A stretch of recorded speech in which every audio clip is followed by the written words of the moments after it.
कर्मों का फल। एक बार की कथा है। देवऋषि नारद और ऋषि अंगरा कहीं जा रहे थे। रास्ते में उनकी नज़र एक मिठाई की दुकान पर पड़ी। दुकान के नज़दीक ही झूठी पतलों का ढेर लगा हुआ था। उस झूठन को खाने के लिए जैसे ही एक कुत्ता आता है, वैसे ही उस दुकान का मालिक उसको जोर से डंडा मारता है।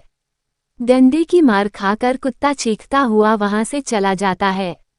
ये दृश्य देखकर देवऋषि को हंसी आ गई।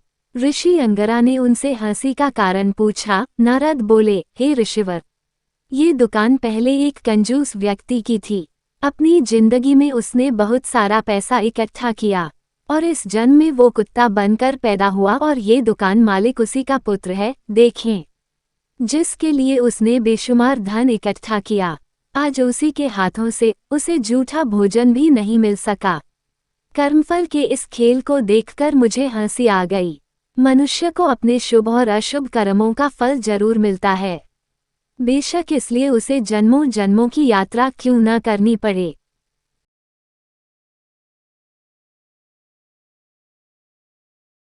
मन की गुलामी। एक बार एक महात्मा बाजार से होकर गुजर रहा था। रास्ते में एक व्यक्ति खजूर बेच रहा था। उस महात्मा के मन में विचार आया कि खजूर लेनी चाहिए। उसने अपने मन को समझाया और वहां से चल दिए, किंतु महात्मा पूरी रात भर सो नहीं पाया। अगले दिन वो विवश होकर जंगल में गया और जितना बड़ा लकड़ी का गट्ठर उठा सकता था, उसने उठाया। उस महात्मा ने अपने मन से कहा कि यदि तुझे खजूर खानी है तो ये बोझ उठाना ही पड़ेगा। महात्मा थोड़ी दूर ही चलता, फिर गिर जाता, फिर चलता और गिरता। उसमें एक गट्ठर उठाने की हिम्मत नहीं थी, लेकिन उसने लकड़ी के भारी भारी 2 गट्ठर उठा रखे थे। 2-2.5 मील की यात्रा पूरी करके वह शहर पहुंचा और उन लकड़ियों को बेचकर जो पैसे मिले उससे खजूर खरीदने के लिए जंगल में चल दिया। खजूर सामने देखकर महात्मा का मन बड़ा प्रसन्न हुआ। महात्मा ने उन पैसों से खजूर खरीदे, लेकिन महात्मा ने अपने मन से कहा कि आज तूने खजूर मांगी है, फिर तेरी कोई और इच्छा करेगी। कल अच्छे अच्छे कपड़े और स्त्री मांगेगा, अगर स्त्री आई तो बाल बच्चे भी होंगे, तब तो मैं पूरी तरह से तेरा गुलाम ही हो जाऊंगा।